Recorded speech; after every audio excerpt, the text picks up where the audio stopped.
right, welcome back for Filmshake, the 90s Movies podcast. This is episode 27, and I'm Jordan. And this is Nick. And today we're talking about Patriot Games from 1992, starring Harrison Ford, Sean Bean. This is Nick's pick for this time, so stick around for our main review. Nick, good to be back, and we are kicking this episode off celebrating your Irish heritage and St. Patrick's Day, which this should come out around that time. 'Tis the season. Fun times. I'm so psyched. I get to talk about Ireland. It's our first Harrison Ford. It's our first Sean Bean. It's our first Tom Clancy adaptation, which, of course, I picked the second one in true Filmshake fashion out of three to cover first. Of course. And speaking of numbers, we had our usual trivia battle in the last episode, and I won. And I thought, of course, let's get some great synchronicity here. We're already talking about Ireland with Patriot Games. Why don't we make the punishment movie for you something that goes hand in hand with that? So I chose Leprechaun 4 in space as your punishment. And then I decided to equally punish myself. But I have to tell you, I did not feel punished while I was watching this movie. I felt other things, but not necessarily punishment. I was with you. I did not feel punished. Thank you for that mercy.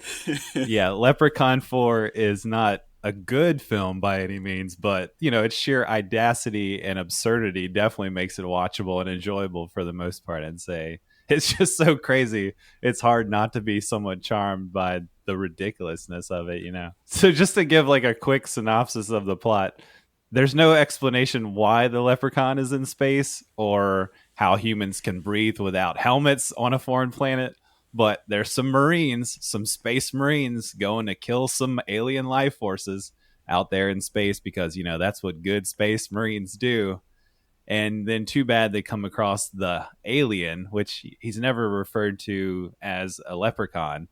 But they see this alien, this leprechaun, who I'm realizing now, I don't think I've always heard about these films, but I don't think I've ever actually watched any other leprechauns before now. Oh, no. Before this movie. Not even in the hood? No, well, maybe like bits and pieces, but I feel like this is the first one I've sat down and watched. The first one was a serious horror film that stars Jennifer Aniston, so why not just skip that and go straight to the one that's shot in a 4:3 ratio and went straight to video and takes absolutely not one of its seconds seriously. I'm not going to do the math to figure out how many seconds are in the movie. It doesn't feel like a lot. It's like 95 minutes long. It's a quick breeze, and yeah, you're right. It doesn't feel like it's ever taken itself seriously throughout this whole thing, so I think that's what makes it a little bit more enjoyable, just because it's in on the joke and its own absurdity. So we have Warwick Davis playing the titular character. He's a murderous and darkly humorous leprechaun.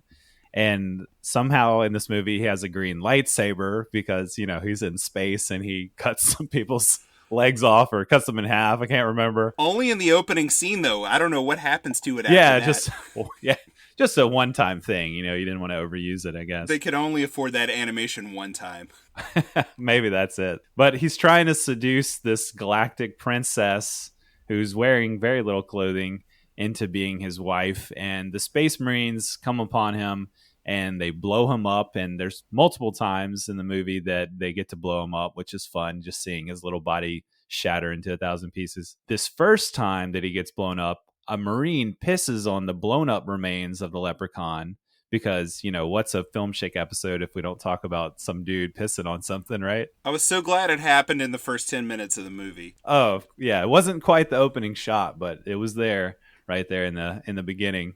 But this has got to be one of the most creative ways I've seen, creative and ridiculous ways for somebody to be killed in a horror movie. But the spirit of the leprechaun then drifts into the guy's junk after the guy pees on him. And then later when the Marine gets a boner, when he's fooling around with the resident hussy Marine lady, the leprechaun then sprouts out of the dude's penis and therefore kills him. And so if that's not a creative kill for a horror movie, I don't know what is. Did you get the allusion to Alien there, where instead of the chest burster, it was the crotch burster? The crotch burster. My favorite part of the whole thing is the person who gives him the boner is Debbie Dunning from Home Improvement, who followed up Pam Anderson on Tool Time when Pam Anderson left. She was the Benford girl. I thought I recognized her. Yeah. Yeah, that's her. Yeah. She was in Home Improvement at the same time as this. Kids watch Home Improvement and then go straight from that to this movie, straight to Leprechaun 4 in space. My favorite line of the entire movie is whenever she's grieving this man, and she feels responsible. So she tells her commanding officer, "I'm the one who gave him the boner and all." To which he responds, "It's okay. Kowalski would have wanted to go out that way. I'd want to go out standing tall just like he did." And it really eases her mind. She says, "Really?" I know. Then they start kind of giving eyes to each other, her and the commanding officer. Is like, wait a minute, your boyfriend guy just got killed via boner. All it needed was Tim Allen to come in and say, Oh. You know what? I thought I recognized her. Yeah, making eyes with that guy a little bit too much right after that guy his penis had exploded via Leprechaun. So I don't know. That was kind of strange, but I feel like that's really all you need to know about this movie. There's and because that's so great just by itself, but there's also a half human, half cyborg leader of the Marines. He kind of reminded me of Dr. Strangelove meets Zordon from the Power Rangers, because he's kind of this blobby, upper half, bald, just crazy talking man / machine. And then the Leprechaun makes him drink the DNA of a spider and a scorpion. And so therefore he turns into this freakish part human, part cyborg, part scorpion spider thing. And it's totally disgusting. It's really gross and awesome. I love that part. We also have the main characters, a big buff Marine guy and a hot biologist lady. They're just randomly losing their clothes for no reason, as they're crawling through air vents. The spider guy rips off the lady's pants, and then she's just running around in her underwear the rest of the movie. I have so much to say about this. And then you have the Galactic Princess flashing her boobs at the Marines, which apparently in her culture is a way of sentencing them to death. And then the Leprechaun grows to 20 feet tall because they have a shrinking / enlarging ray gun on the spaceship. I thought that giant Leprechaun ripped off Jessica Collins' pants. Was it the giant Leprechaun that did the pants ripping, or was it the spider? It was the spider, yeah. She's crawling through the air vents. His spider arm pops up and grabs her pants. Well, let me just tell you, I've got a lot of 90s crushes, if you haven't noticed from all our other episodes, where I literally have a crush on every lead actress in every movie. And believe it or not, I actually had a crush on Jessica Collins from this movie back then, too. She played Mindy Church in Lois and Clark: The New Adventures of Superman. I was really into her. I liked her a lot, and I would have really liked her in this too had I seen this at the time, but I didn't. I think In the Hood was my first Leprechaun movie, so I never saw this one until now. But something that I wrote down here is, did the giant Leprechaun, which I guess I was wrong, really need to rip Jessica Collins' pants off? But then I realized at the end of the movie, everyone is in a state of undress. The 3 people who Right. survive, they're all barely clothed and just giving each other this really awesome, joyful group hug that seems to go on for maybe a third of the movie's duration. It's just them group hugging each other. One of the survivors is Miguel Nunez Jr., who you may remember as DJ from the Street Fighter movie, or also Joanna Man. He had Joanna Man's there, Jessica Collins is there, and one other character who is barely wearing any clothes either. They have a great big hug. I think this movie cost about $10 to make. I honestly think those pants were rented and they had to return them before that last scene, so rip them off. Yeah, that's why they ripped them off, I'm pretty sure. Yeah.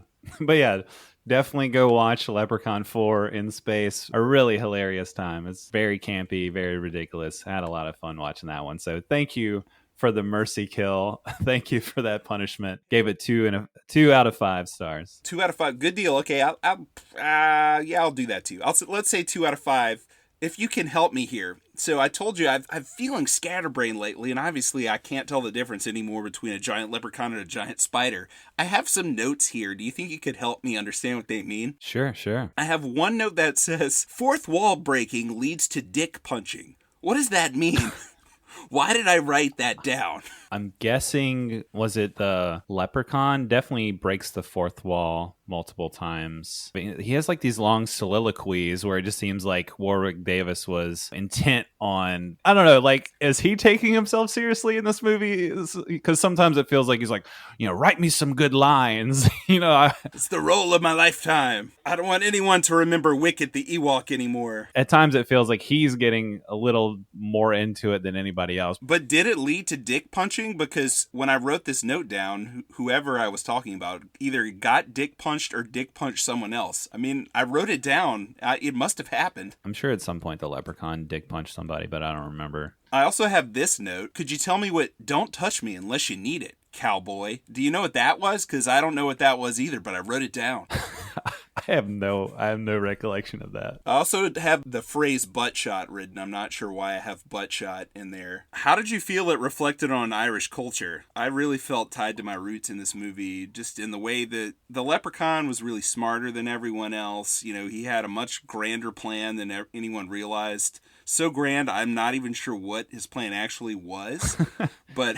He's just trying to get with the Galactic Princess and I guess become king of her realm. I don't know. There's some interesting universe building that they didn't really bother to do there, but it's hinted at. So I don't know. Maybe he's going to go spread his Irish lore into the galaxy. Who knows? So there could have been a setup for all of this. We just missed. It explains why you don't need a space helmet, how he got to space. We just missed it. You mean in Leprechaun 3? Yeah, that's right. Yeah, we'll have to go back and watch that one. Yeah, so maybe the movie's grasp on Irishness isn't perfect. And in fact, I think that our major lead movie that we're talking about today maybe isn't really about being Irish either. But you know what? It's got the Irish vibes. St. Paddy's Day's coming up in a few days. Let's talk about 1992's Patriot Games.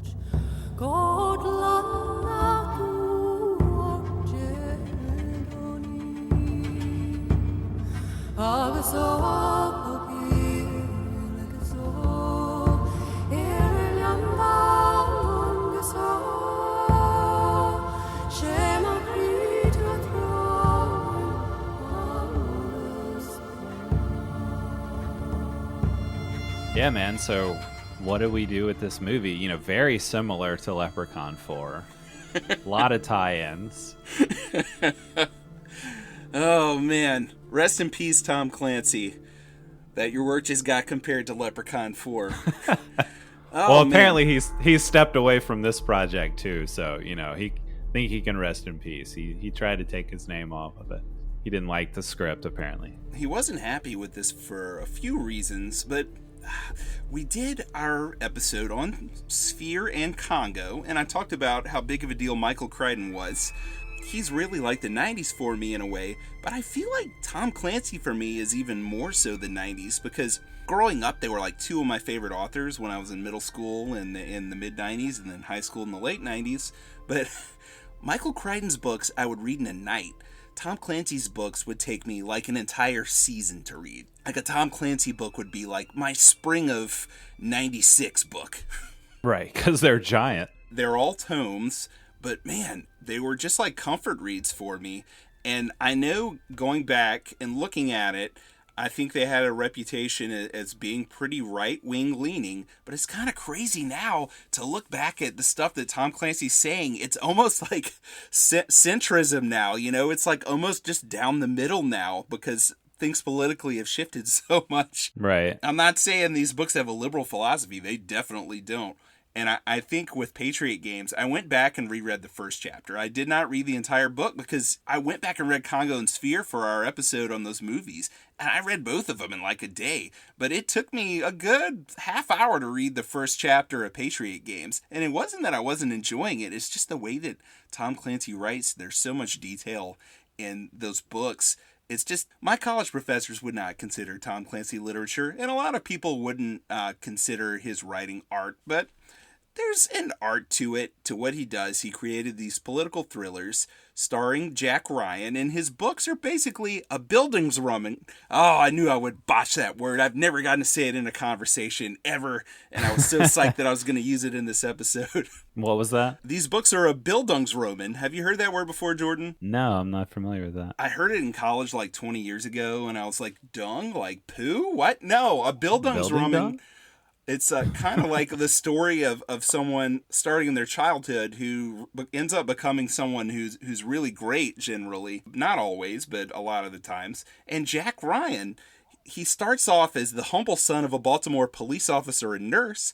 Then he becomes a Marine. Then he's a wealthy stockbroker. Then he's a history teacher. Then he's a CIA analyst. Then he's the head of the CIA. Then he's the vice president. And then he becomes, in executive orders, the most badass president in American history.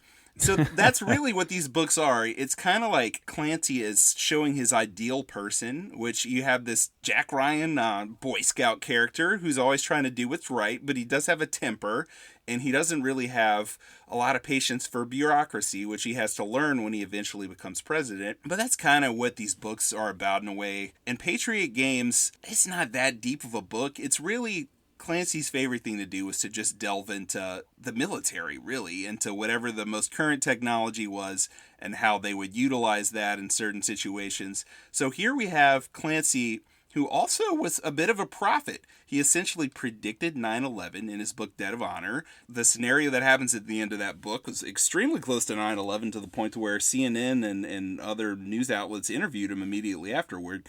And even in Patriot Games, there's a line, it's in the movie, I can't remember if it's in the book, it's definitely a theme of the book, which is that there's never been a terrorist act carried out on American soil, and obviously that happened. They cut that line out of the trailer because it felt like it was an invitation. Oh, wait, I thought I read that they said like it was in the trailer, but they ended up cutting it out of the movie, or was it vice versa? Maybe it's not in the movie and maybe it's in the book. I don't know. At this point, it all just bleeds together for me. Yeah, I don't remember hearing it in the movie, but then when I was reading about it, they said, yeah, we had that in the trailer, but we cut it out of the movie because it felt too much like an invitation for like an act of terror. I'm feeling really suggestible today, so I'm just going to say you're right, Jordan. Hey, I mean, that's the tidbit that I can add to all this, because I was not a Tom Clancy reader. I don't think I've read any of his books. And this is the first time that I've seen Patriot Games. This was a blind spot for me. So yeah, I was excited to jump in and then realize, oh wait, this is a sequel.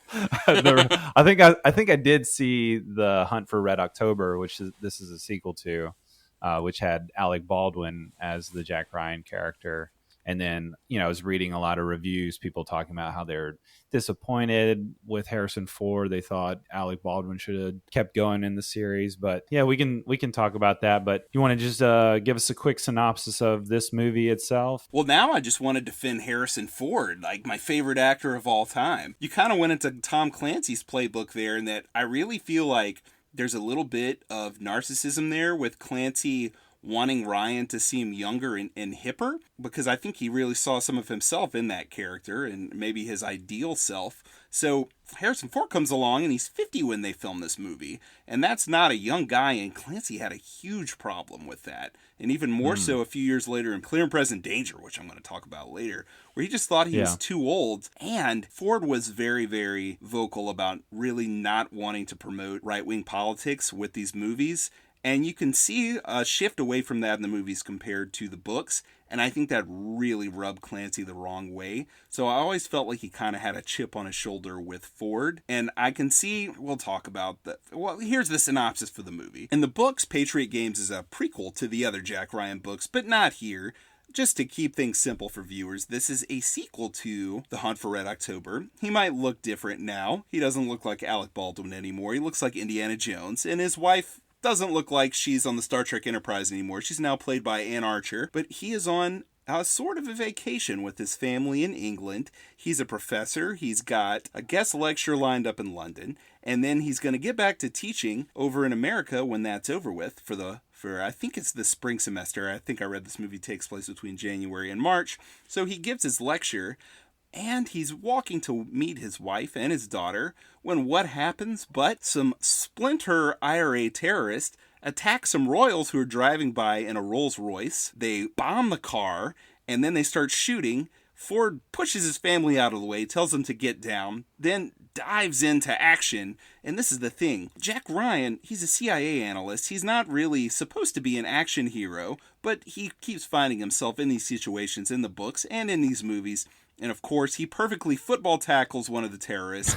He shoots another. It ends up being that one of the terrorists is Sean Bean. We love Sean Bean. When I say we, I mean humanity. I don't know anyone who doesn't like this guy. Not just us, but everybody. That's right. The world loves Sean Bean. A young Sean Bean, yes. Very young and looking very much like one of my classmates at school. He looked like this kid named Nicholas Johnson, like exactly like him. Like, I'd love to find what happened to Nicholas Johnson if he's aged just like Sean Bean If he really was Sean Bean, maybe? Maybe it was him, that's right. Sean Bean in disguise. Yeah, but Sean Bean lives through this brutal attack from Jack Ryan, who takes out the terrorist and saves the royals, but he kills Sean Bean's brother, and Bean is arrested. The police come. Jack Ryan gets shot in the process. I think I may actually call Jack Ryan and not Harrison Ford at least half the time while we're doing this episode. Yeah, when I was making my notes, I found myself doing the same thing. I was like, oh, I'm actually talking about a character using the character's name, not the actor. So way to go, Harrison Ford.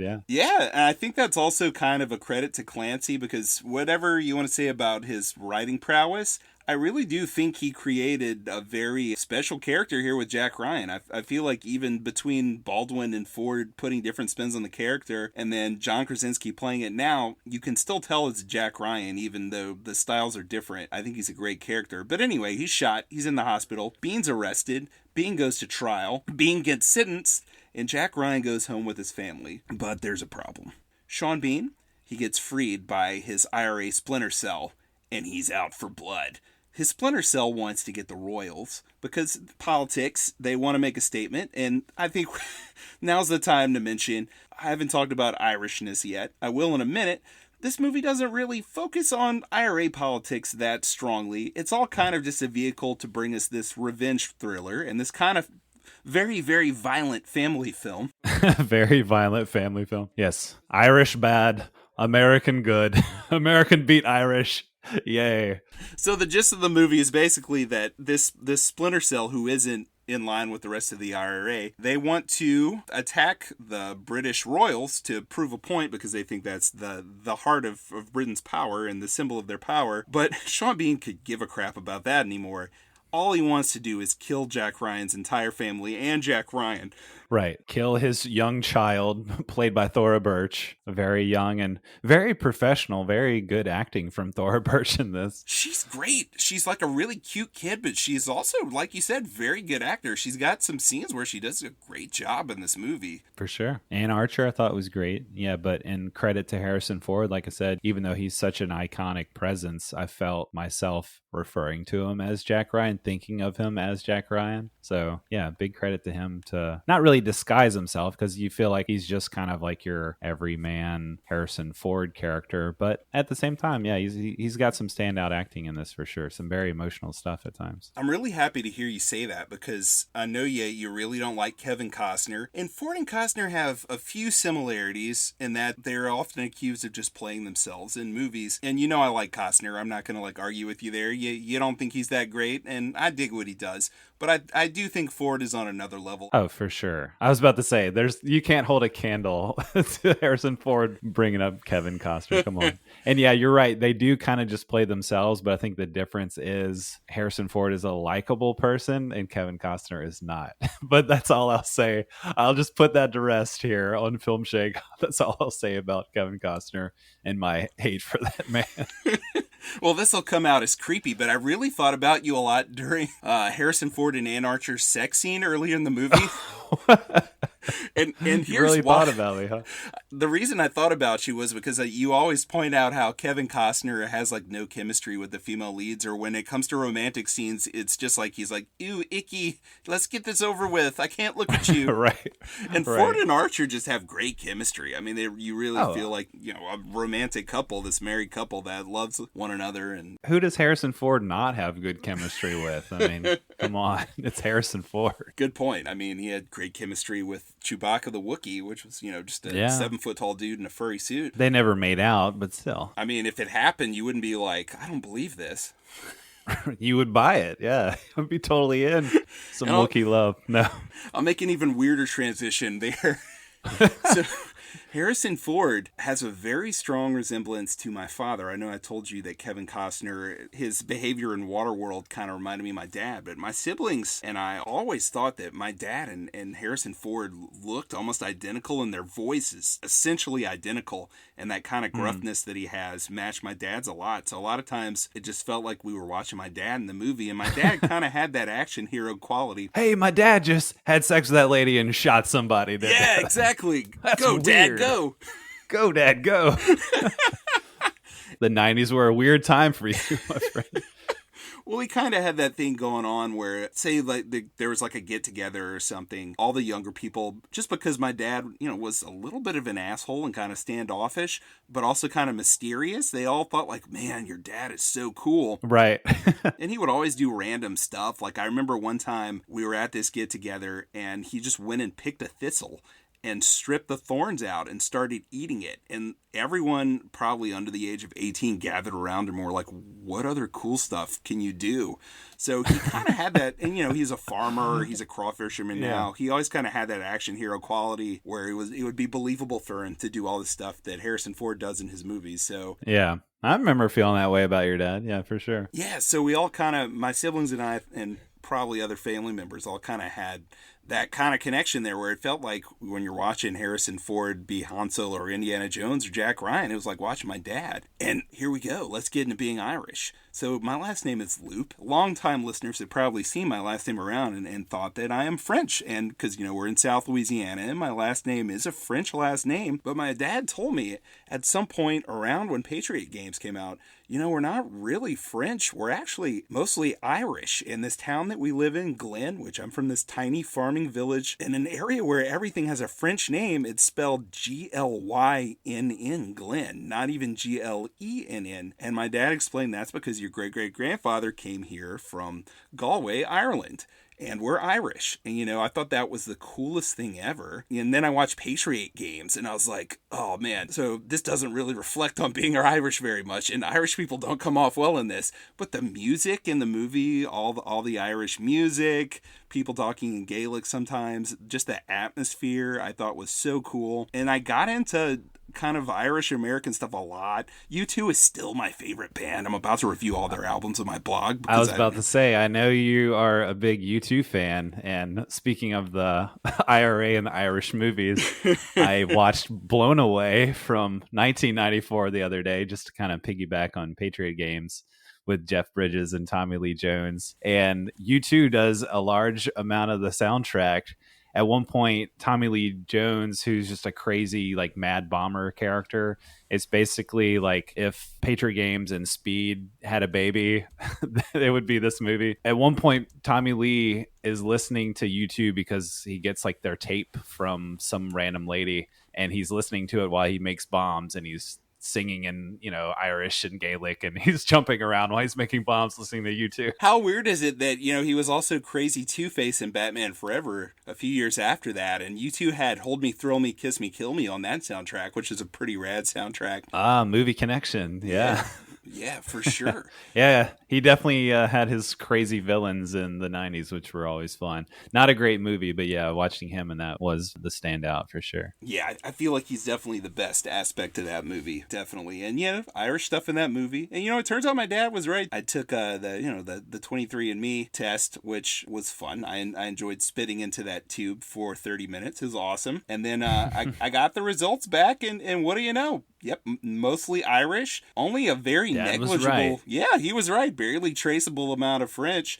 And then, Sicilian from my mother, whose family is from Sicily on her side, and Irish on his side. But the character of Jack Ryan, in the books, he's an Irish Catholic. His family has Irish heritage. So that's also sort of a thing that we don't really get that subtext in this movie. Yeah, that is interesting. He's just an American who's fighting these evil splinter cell Irish terrorists. He's not really an Irish Catholic who's doing that. There's not really a religious aspect there. And that may have bothered Clancy too, because I think his Irish Catholicism was something that was important to him, and there's an undercurrent of that in the books as well that you don't really get in any of the films. So maybe that rubbed him the wrong way. I don't know. I'd ask him, but unfortunately, he is no longer with us.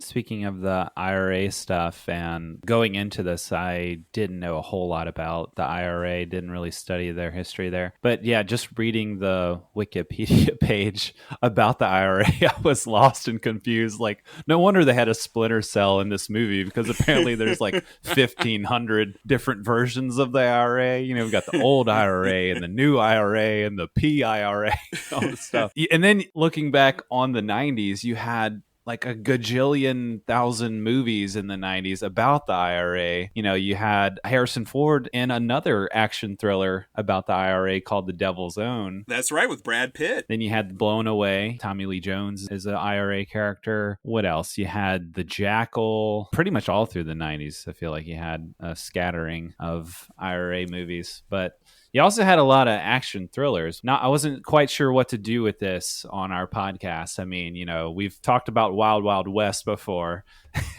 so, and we say we do cover from the terrible to the awesome. So this definitely falls into the latter camp. You kind of hinted at it before on our last episode that this was a little bit drier. I feel like we have talked about good movies before on this podcast, ones that we really love, but those tend to have some sort of comedic or ridiculous element to them that we can poke fun of, or just have a good time appreciating. But this is a little different. It's not something I feel comfortable at all poking fun at, because it's very serious.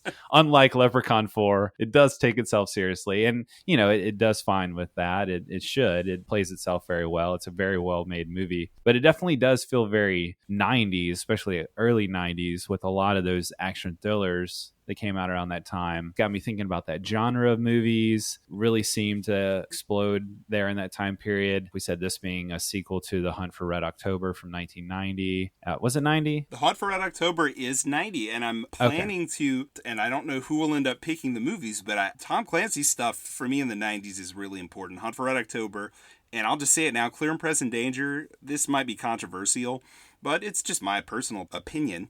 It's my favorite action film of the 90s. I love that movie. That would have been an easier one to pick and go into. I get that we're not quite following the normal Filmshake structure here, because there isn't a lot to poke fun at. It is a more serious movie. But Clear and Present Danger, this kind of Patriot Games kind of feels like a dry run for that, which I enjoy Patriot Games a lot, but I don't think you've seen Clear and Present Danger yet, right? No, I haven't. Yeah, I'm definitely looking forward to it. Yes, whenever we watch that, I think you'll see that a lot of the things, because it's the same director, it's Philip Noyce. Noyce. Saying his last name is so satisfying. It is very satisfying, isn't it? And the Key and Peele Noyce gif, it's got to be one of my favorites, so that makes it even more fun.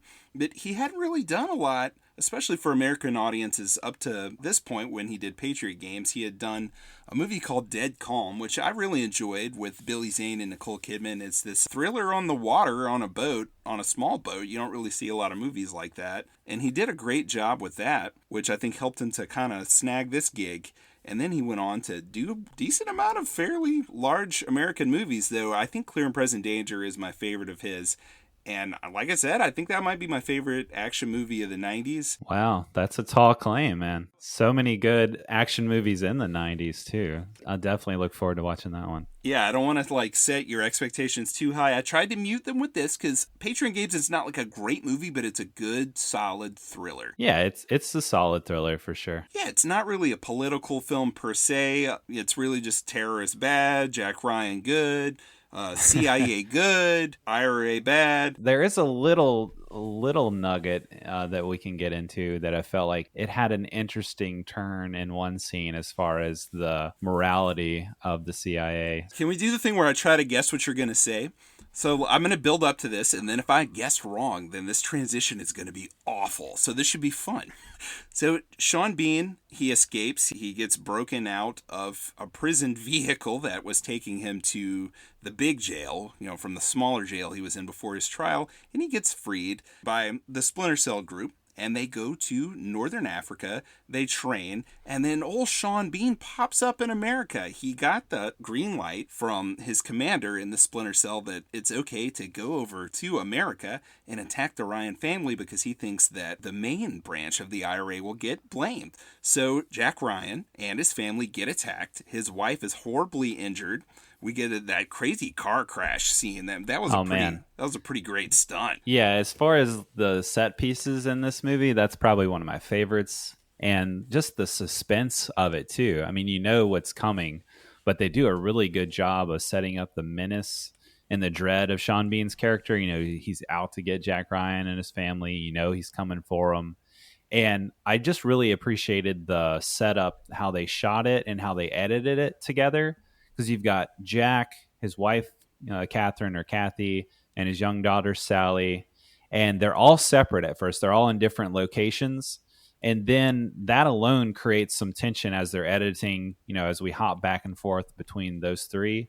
And then we see Sean Bean waiting for young Sally outside the school. He's got the machine gun. He's in the van. And then the mom comes back into the picture, picks her up from school, and then they cut back to Jack being attacked, fends off his attacker. And then, he doesn't fend him off. Yeah. This goes into really why Harrison Ford is my favorite action hero. Because you look at someone else from the early 90s, like, say, a Steven Seagal or a Chuck Norris, and I'll blaspheme Chuck Norris. I don't care. The jokes are stupid. I mean, they were funny for like 5 minutes, but he's not great. He's a bad actor. He's a great martial artist, but I mean, come on. He's in a bunch of garbage. The movies that they did, they don't even get punched, let alone bleed. I mean, no one even gets a lick in on them. But Harrison Ford, when he read the script for this scene where this young Irish Splinter Cell terrorist attacks him, he said, I'm 50 years old. This guy's in his early 20s and bigger than me and athletic. He would beat me in a fight. I might hold my own for like 10 seconds, but he's going to overtake me and overpower me. And that's what happens in the scene. Ford insisted I should not beat this guy in a fight. It's not believable. And he doesn't. He ends up, at least disarming the guy for a second, fighting and giving himself enough time for, this is happening at the Naval Academy. So some of the guards run up and shoot the guy. And Ford lives to get in his car and try to go save his family from Sean Bean. Right. Now, I appreciate that. Like you said about Harrison Ford, he's not afraid to get the crap kicked out of him and to look, weak at times or to be outdone.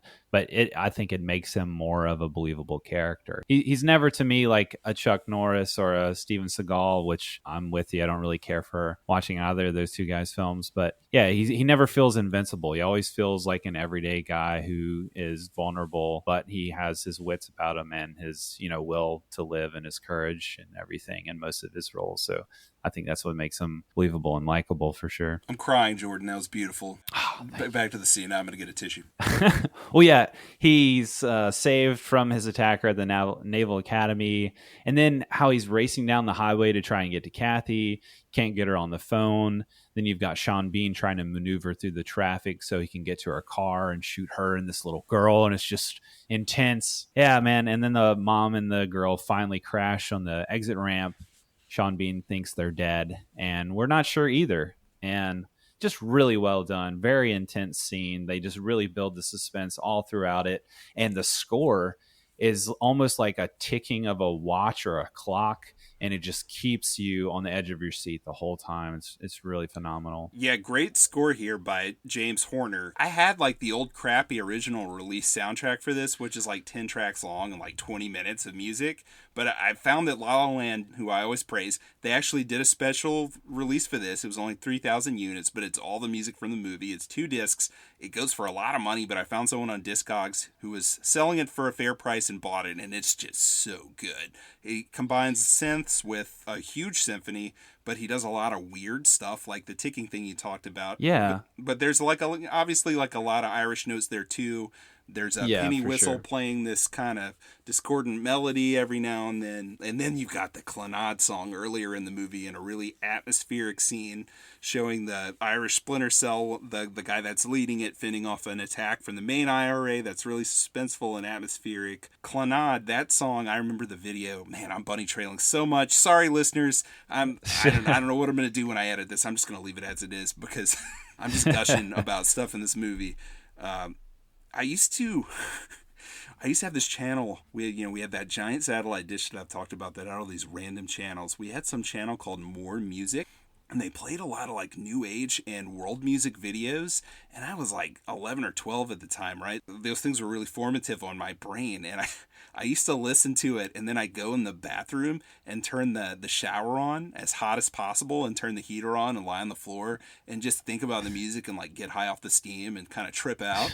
And I definitely did it to this Clannad song when I was like 12. Nice. That scene, we didn't talk about it, and I don't have to get too deep into it, but there's a lot of silhouettes against a night sky and moodiness and a cup of tea that's heavily featured, and it's just a great scene. And I'm sorry, let's get back to what you're talking about. Yeah, the attack on his family. You don't know if they live or if they die. No, for sure. Great scene, great track with the Clannad song. But yeah, it feels like the ticking of the watch or the clock in James Horner's score here feels like it predates the Dunkirk score by Hans Zimmer. Yeah, some really interesting choices, but the tension and the suspense that he builds through that is amazing. And there was, I think, one other time that it's used in the film, and just every time it just works really well with keeping you on the edge of your seat.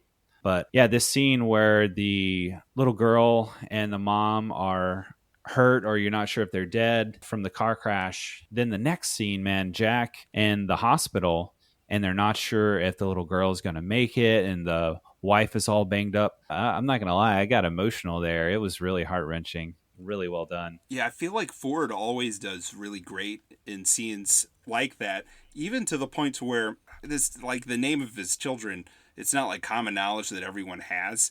But if you've seen The Force Awakens, Disney trilogy, we have an episode about all the Star Wars movies. I won't get into my feelings on it, but there's a scene near the end of the movie where he calls out to Kylo Ren, who we found out is his son, who's actually named Ben. And the way that he yells out the name Ben is like so emotional and surprisingly moving. But he has a son in real life named Ben. And you have to think with his experiences and his feelings as a father, I feel like he's able to inject into a lot of these movies where he's a parent. And I felt that watching that. I felt his concern for his family, and that just passing over to me as an audience member watching this, just reflecting on, how I would feel in that situation and the terror of losing someone you really love. And so just really emotional scene. I was really glad they survived and the film didn't take a darker turn there where it's like some reverse revenge thriller, where he's like gonna go kill Sean Bean now because he killed his family or whatever.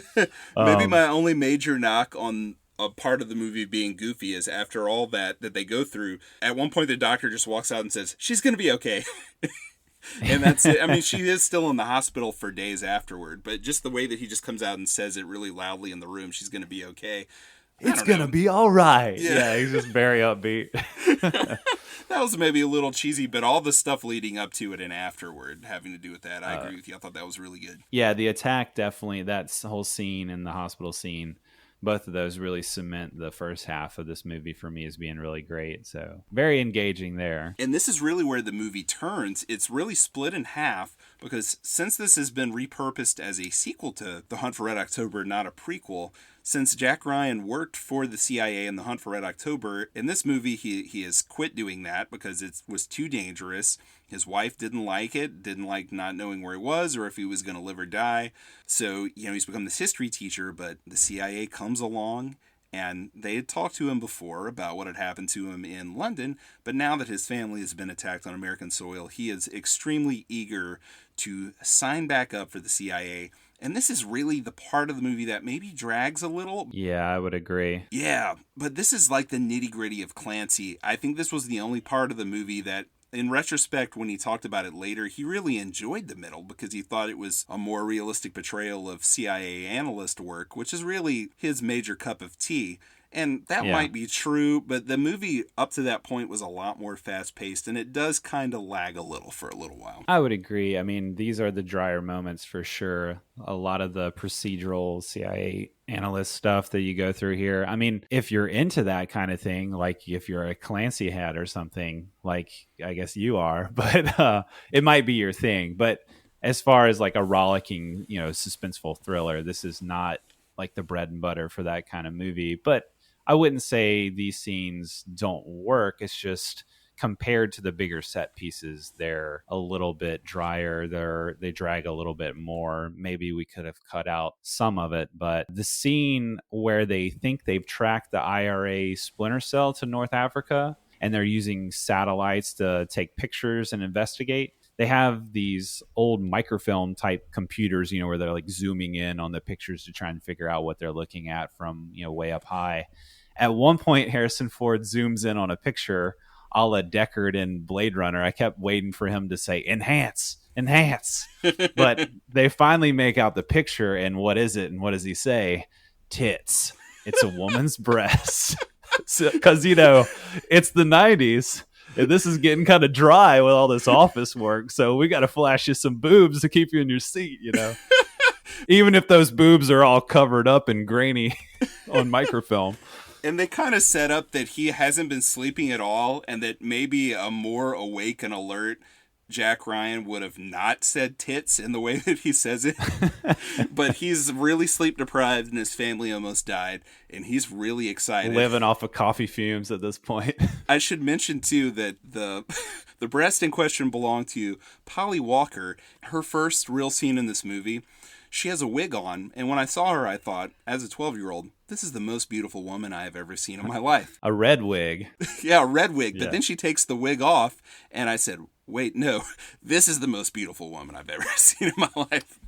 So you saw the most beautiful women in this movie when you were 12. Yeah, it was double the bang for not my buck, because I'm pretty sure the first time I watched this was on television for free, or at least my parents were paying for cable at the time. So, man, they let you see this IRA woman in disguise in her lingerie licking all over this dude's chest before she shoots him twice in the head. I should mention, this is the only R-rated Jack Ryan movie, and there's no other Jack Ryan movie rated R. The Hunt for Red October was PG, so it was kind of nuts for them to jump into an R-rated film here with sex and violence and F-bombs. And yes, actually, I don't know how I got away with watching it. I do believe this was my first rated R movie. It was either this or A Few Good Men. They were really close to the same time. And A Few Good Men didn't have Polly Walker in it. It does have a lot of F-bombs though. So they got that R rating in there for A Few Good Men and some violence. Well, thinking about thrillers in the early 90s and parents letting you watch movies, I mentioned to you earlier, I just watched The Silence of the Lambs for the first time in my life. I had never seen this movie. And the reason was, me and my cousins, when we were about like 10 or 11, went to try and rent this movie. We walked to the video store. We rented The Silence of the Lambs. We brought it back home. And my mom said, no. You guys aren't ready for that. And then she made us walk back to the video store and return it. So I never saw the movie.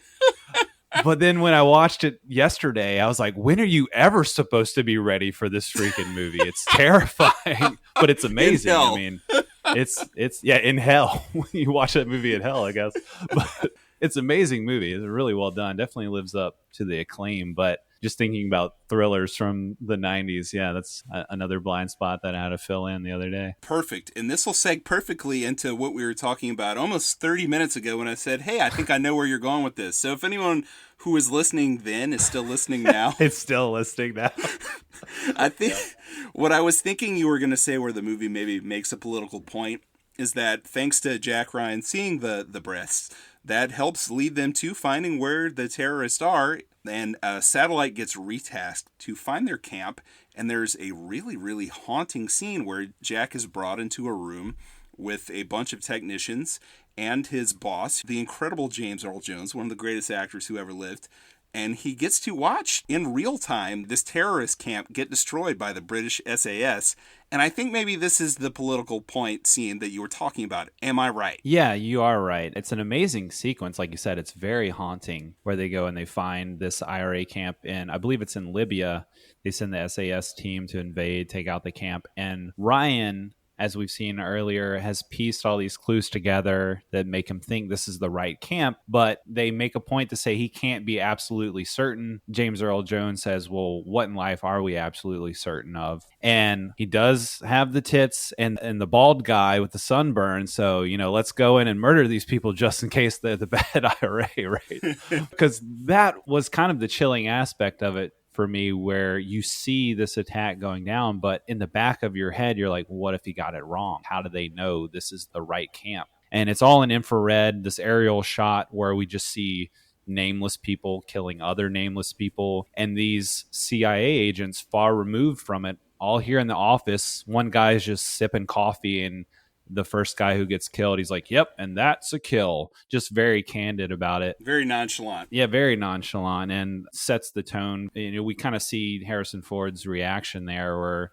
I don't know, he's obviously not smiling or into it or happy about it. I feel like he's just a little shaken by the whole experience. And to me, it really foreshadows the very impersonal and sterile form of warfare we have now with drone attacks and so forth, where you might have a guy playing a very similar scenario, like, far off in somewhere in America, piloting a drone from an office and taking out unknown people that have been assigned for him to bomb. So, and they do a little bit of that in the new Jack Ryan, which is interesting too, with John Krasinski, where they kind of have this side story of a pilot of a drone. And it's the same situation where they're just kind of in this far removed place and he's bombing people that he's not quite sure if they're good or bad, So, yeah, very haunting moment. That's a major component of Clear and Present Danger, actually, which I think is a little more thematically deep than this movie, too. And I think you'll enjoy that aspect of it as well. And, from this scene, we think, well, maybe the terrorists are dead. Maybe they got them. And we get a phone call from the British royals who decide they want to have a dinner honoring Jack Ryan. But he says, I've got something else I've got to do, which that ends up being his daughter is coming out of the hospital and he wants to have a party for her. So they just merge the two things. The British royals come to his seaside home, which, God, man, that house is so cool. Yeah, that is a cool house. It's in such a cool location. The opening shot of the movie is actually this seemingly infinite pan through the top of these woods just to get to Jack Ryan's house, which really kind of sets up the feeling of isolation at the end of the movie for this final set piece, because the royals come to his house and it turns out the terrorists aren't dead. Sean Bean is still alive and out for blood, and we get really, I think, an incredible scene where we see night vision goggles used, pre-Jurassic Park, and we get this really suspenseful James Horner music as the electricity is cut in the Ryan home, and then the home is attacked by a group of terrorists. Yeah, quite an amazing scene. And pre-Jurassic Park, but now having seen The Silence of the Lambs, I have to think about the night vision goggles in that movie and wondering if it was inspiration here. But it's definitely not as creepy as that movie, but full on suspense as he's trying to navigate his house as the attackers are coming in. He's trying to make it up the stairs and find his wife and his kid and get out and everything. But yeah, really well done. I was really impressed with the cinematography of this movie. Very clean, very cinematic, very pristine. It doesn't feel a day old. It's really sharp looking. I watched this on Amazon Prime's Showtime channel, and very good transfer, very well made, very well edited, very pristine picture. Part of me just felt like, what am I doing watching this for Filmshake? This is too good. Noyce, such a good director and so good with scenes like this. And I also like that you have Samuel L. Jackson pre-Pulp Fiction, before he kind of gained that kind of public persona of what we know of Samuel L. Jackson. And he's more kind of wisecracking here because, he's Jack Ryan's best friend. He gives him a Target medal after Jack Ryan gets shot at the beginning of the movie, which is pretty funny.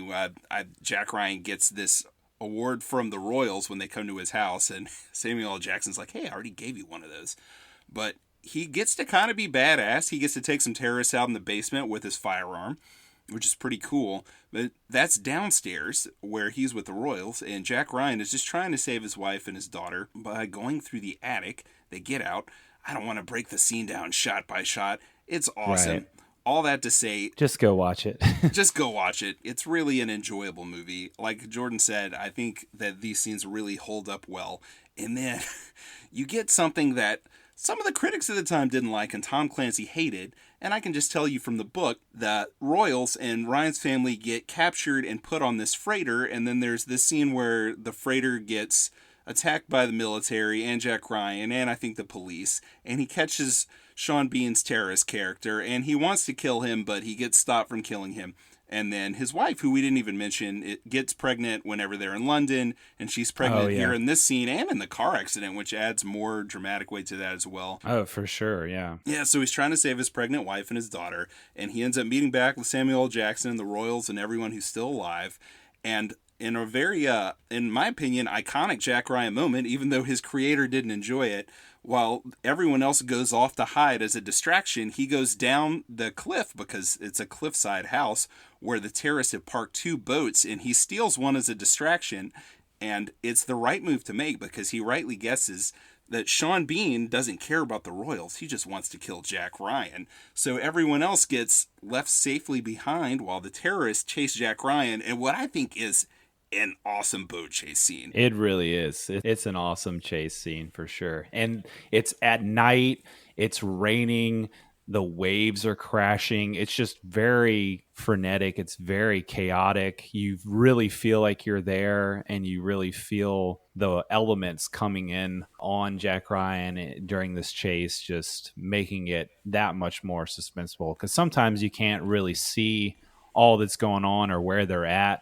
It looks very realistic too. I don't know if they shot it in a tank or what, but it just feels very authentic. The kind of middle to long shots where the boats are slamming into each other and then one of the stuntmen jumps from one boat to the next. That's insane. I don't know how they did that. Awesome. I know the static shots were in a tank in the Paramount parking lot, but those shots, I don't know. I have no idea how they did that stuff. And at one point, Jack Ryan's boat is on fire. So he's like in the middle of this chase, also trying to put out a fire with a fire extinguisher on his boat. And then, yeah, he's got to fight Sean Bean as he jumps onto his boat. Oh, after Sean Bean has killed his other like henchmen, IRA guys and girl that are with him. So they're just like, no, we need to go back for the Royal. He's like, screw that. He just offs both of them. Just he kills them both. Complete, just crazy Sean Bean. We didn't even talk about Sean Bean's mullet and then how he goes from mullet to army cut. But yeah, this is army cut Bean right here. He's just taking everybody out. I love the symbolic haircut halfway through the movie where you know, like, okay, he means business now. Oh, he does. The mullet's gone. Yeah, and he just offs his commander, which there's so many lines in this movie that are ingrained in my head forever, but I love whenever Patrick Burgeon, who is playing his commander, says, "Don't blow the mission now, boy!" While the boats are bopping and there's lightning going off. I love how they carry the storm through all these scenes where in the suspenseful house scenes, there's lightning striking, which is bringing bright light into the window and messing with the night vision goggles. But now they're out in it, lightning striking all around the boats. And really, when you think about 90s boat chase scenes, I'd put this up there with the one from Face Off, which is more epic in scale. Yeah, you got to think about Face Off, yeah. But that is during the day, and it doesn't have that kind of chaotic primal energy of this one. Yeah. And then you've got that cool boat chase at the beginning of The World Is Not Enough, the James Bond movie that's not very good from 1999, but it does have a cool boat chase, but there's not really dramatic stakes in that one. So I think this is up there. You could argue this is the greatest boat chase of the 90s. I would argue, I haven't seen every boat chase from the 90s, but out of those three that you mentioned, I would put this one at the top for sure. It's so good. And of course, it has another alteration in the ending. Sean Bean does not die in the book until a few books later when he's executed, because he's on death row for a while, and then that's that Tom Clancy style brings it back to let you know that he got executed lawfully. Screw that, man. We need some killing. The whole thing is there's no death penalty in Ireland, but because he committed the crimes at the end of the movie in America and earlier in the movie in America, and I think it's Maryland is the state they're in, there is a death penalty, or was, so he is executed. But not in this movie. In this movie, he dies in Patriot Games in a very violent, gruesome way. The original filming of this movie, they kind of had this fight on some rocks that they end up on, where it's just a slow drowning scene, but not in the final cut. Audiences didn't like that. Critics might not have loved at the time what they did to end the scene, but I think it's one of the most badass death scenes of the entire 90s. Oh, it's badass for sure. Oh, it's so awesome. They're fighting hand to hand with poles and anchors, and the boat is heading toward the rocks, and it's on fire, and they're fighting, and then it just sounds so ridiculous, doesn't it? But yeah, it's so good. It's crazy because, I feel like we both really love this scene. I feel like it's not really crazy for the world the movie presents, but I know, like, for instance, like Roger Ebert, who I know we mentioned a lot, but I mean, he is kind of the most well-known movie critic of the last 30 years. He thought it was really over the top compared to what's in The Hunt for Red October, but I feel like this movie really boils down to Jack Ryan versus Sean Bean's Terrace character. Oh, for sure. And really like family, and how Harrison Ford has killed his brother, and now he wants to kill Ford and his family, and they have so much hatred for each other at this point. Yeah. And even earlier in the movie, before there's that, whenever Ford's asked, why did you jump in to save the royals whenever, it really wasn't your place and you're just a civilian, and he said it was pure rage. So we already know he has that rage inside of him. So it's really just all these primal forces coming together. Yeah, like you said, it's very primal. Yes. And I'll let you do the honors of describing how Bean is off, because it's one of the best Sean Bean deaths. I know he dies in almost everything he's in, but this has got to be one of the most satisfying ways that he's offed. Boromir, yeah. Just makes me think of Boromir in Lord of the Rings, but always. But yeah, this is a great death scene where he's swinging this anchor at Harrison Ford's character, who's fending him off with this pole.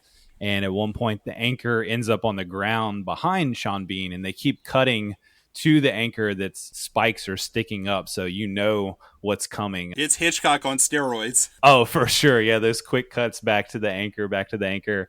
And then as they're fighting with the pole, finally Harrison Ford bests Sean Bean and knocks him down on top of the anchor, and the anchor goes through his chest. And oh yeah, going from the crotch burster to a real chest burster here at the end of Patriot Games is really satisfying. And then, of course, as Sean Bean is dead or dying on the boat, we have Harrison Ford look up to see the rocks approaching as the boat is speeding through the night. So he's got to jump off the side of the boat before it crashes and vaults up over the rocks and explodes in true 90s fashion.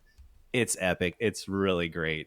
Definitely go watch this if you haven't already. Yeah, you get your awesome explosion that you've been craving. Yes. I needed something to refuel my jets. Yeah, there's a few smaller ones earlier in the movie, but this one is the big one. It takes the cake. The most classic Clancy shot of this movie is where the rescue helicopter is approaching, because someone at the CIA realized that something bad was going down at the old Ryan households, and ordered an emergency military, I believe a hostage team, to show up. So they're flying over the ocean in a helicopter trying to find Jack.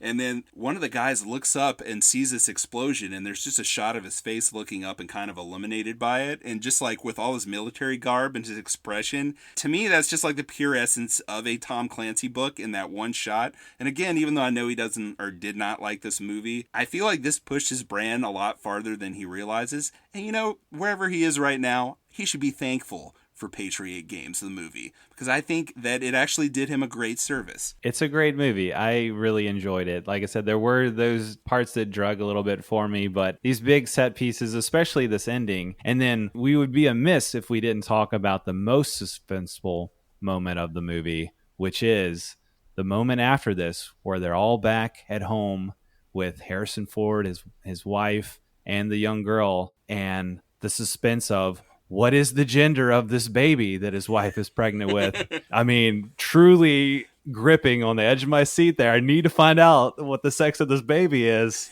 And then they cut to black.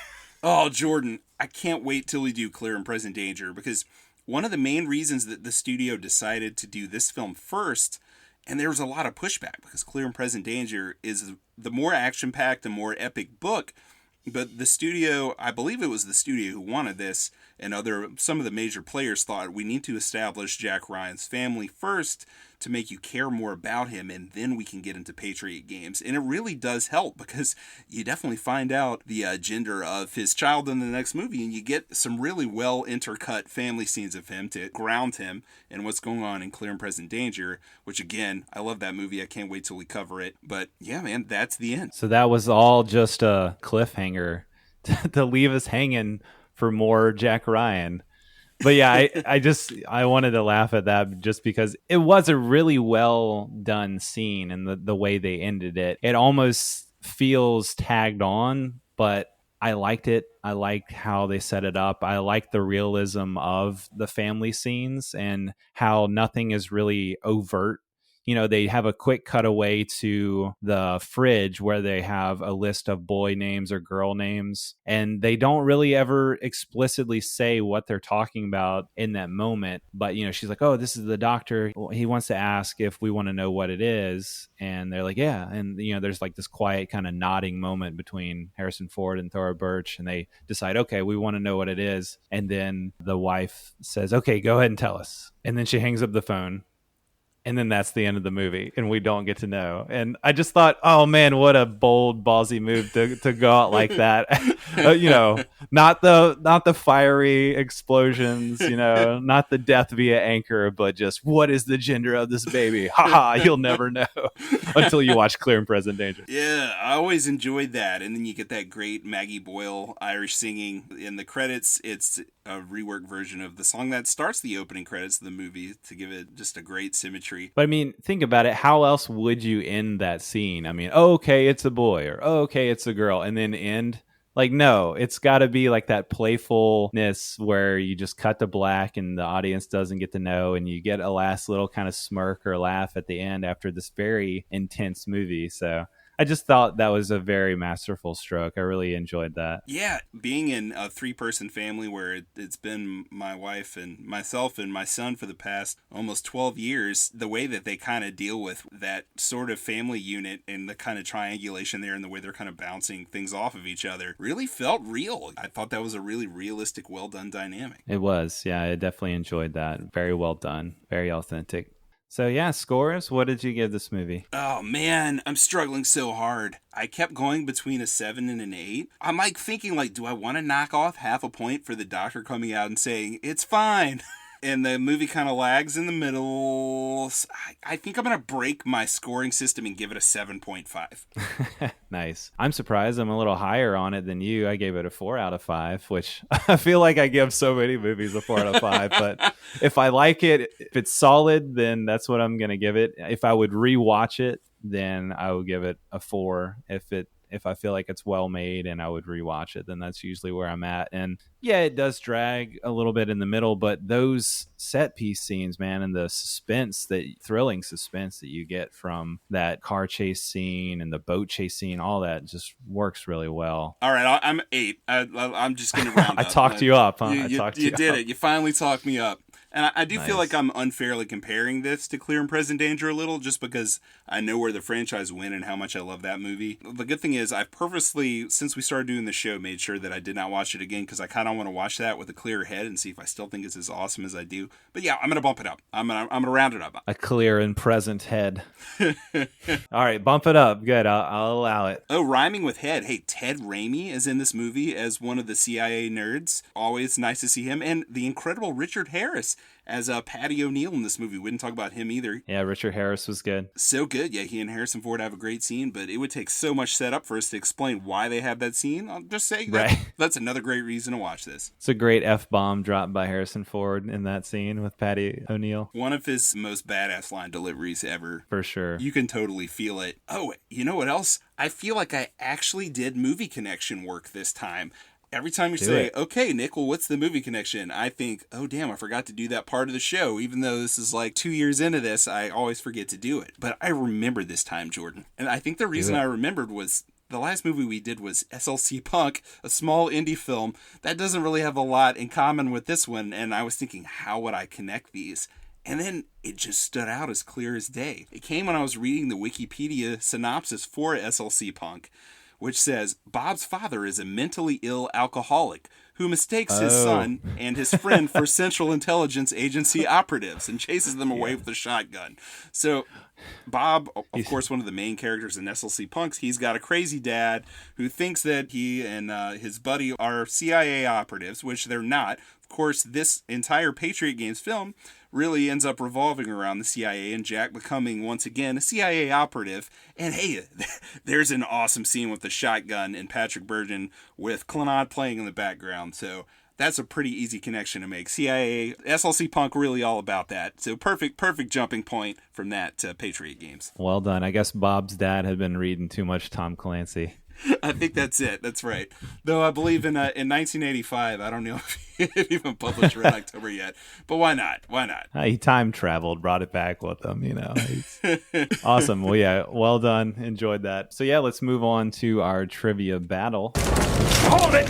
Pop quiz, hotshot! Yes, let's battle it out, duke it out. By the way, if we had just had a trivia question about The Hunt for Red October, I would have been wrong because it was first published in October of 1984. So maybe Bob's dad did read that book. Nice. Does that mean I lose trivia? That explains everything. Yeah, you automatically lose trivia.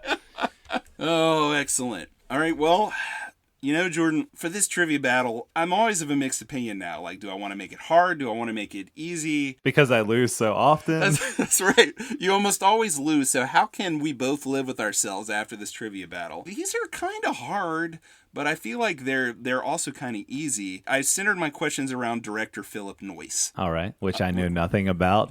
It should be Noyce. We should see. I'm cheating a little bit. I had to go back to Fred Willard's magnificent movie trivia book, which you hate. Well, now I don't feel bad at all. I should have made these harder. But he's got a segment on spies and assassins, which I feel like I couldn't pass that up. I have to use some of his questions here. So this is compliments Fred Willard. All right. Question number 1. Which actress plays a government assassin in Point of No Return from 1993? Was it A, Linda Hamilton, B, Sharon Stone, C, Bridget Fonda, or D, Jennifer Jason Leigh? In the words of the great James Earl Jones, all too easy. It's Bridget Fonda. Yeah, I figured you'd get that one pretty easy. All too easy. All right, what's your first question that's going to ruin me? I feel like the first one's easy. Damn you, Fred Willard. Thanks, Fred. Coming through from the grave. Are you a fan of Point of No Return? Oh, I can't even remember it. I mean, Bridget Fonda was one of my billion 90s crushes. So I was like, wait, he probably had a crush on this girl. Yeah, I did. I had a big one. So I watched it, but I can't remember it. It's been so long. Yeah. Like 30 years almost. All right, what's your first question? Here we go. All right. Starting a little more contemporary for you. Philip Noyce directed the 2010 action thriller Salt, starring Angelina Jolie, who played the character of Ted Winter, the male lead. Was it A, Jeff Goldblum, B, Hugh Jackman, C, Liev Schreiber, or D, Tom Cruise? Oh, man, I have not seen Salt. I'm trying to recall the previews. I'm just going to guess Liev Schreiber. You got it, dude. Nice. Okay. Yeah, I didn't feel like it was any of those other ones, so good deal. I thought that would be a good, easy question to open up with, even if you're not familiar with Noyce. All right, next question. Who played an IRA gunman in the 1997 film The Jackal? Was it A, Richard Gere, B, Kevin Kline, C, Bruce Willis, or D, Sylvester Stallone? C, Bruce Willis.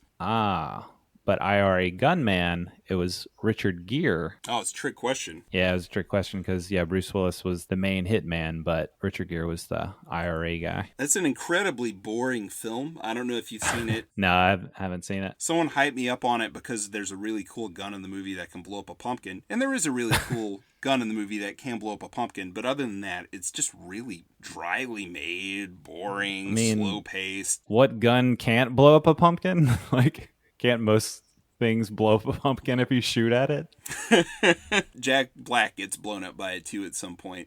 But this is by the director of Rob Roy, which is a movie I love, but maybe just the awesome sword fight at the end of that is leading me to think even that movie is better than it is. I don't know. All that to say, trick question, Fred Willard, you're a punk.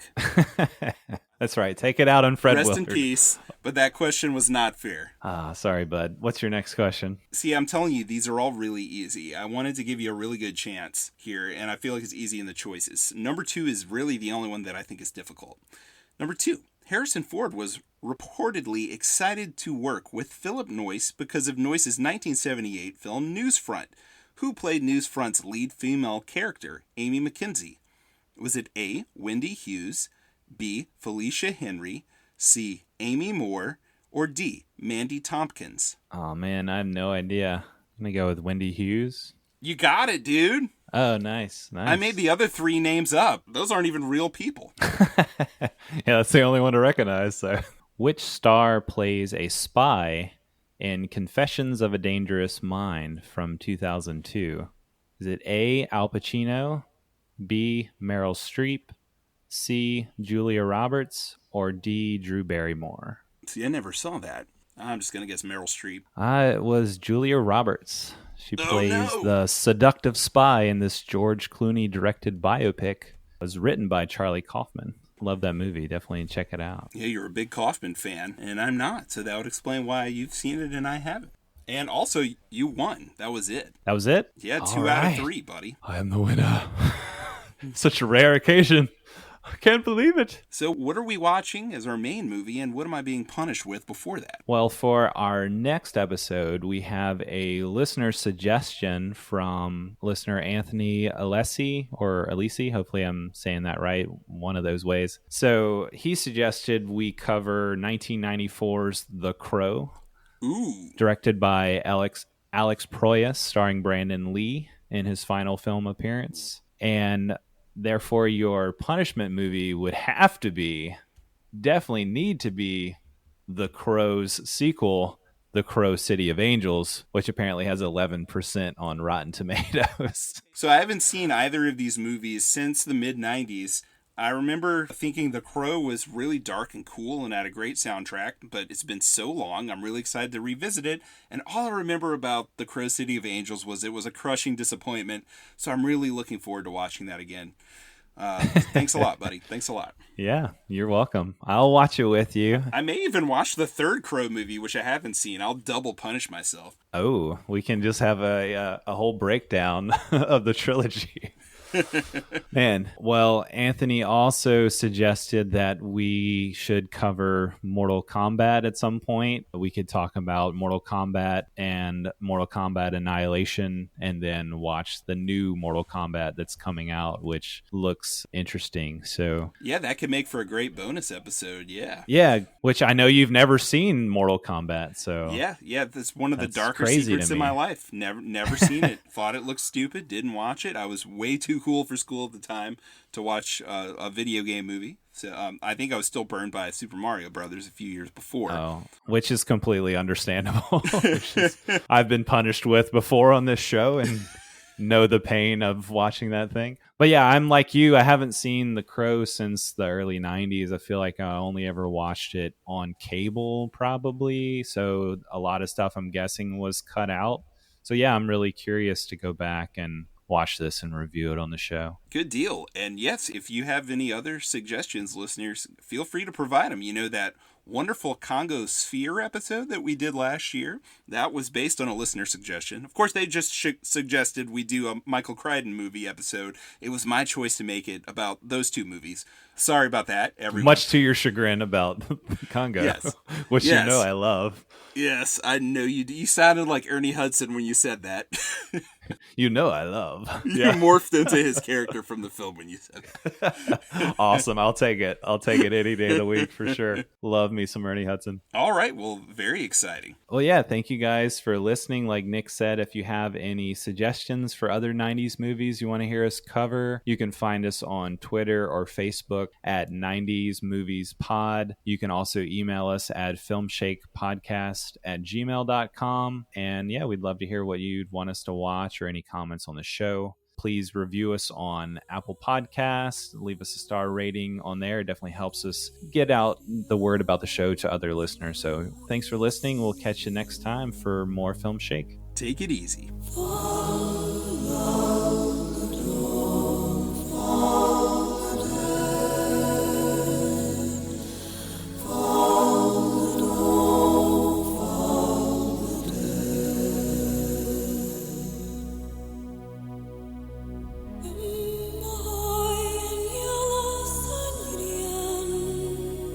Was it Jeff Goldblum, Hugo Jackman, Liev Schreiber, or Tom Cruise? Wait, Hugo Jackman or Hugh Jackman?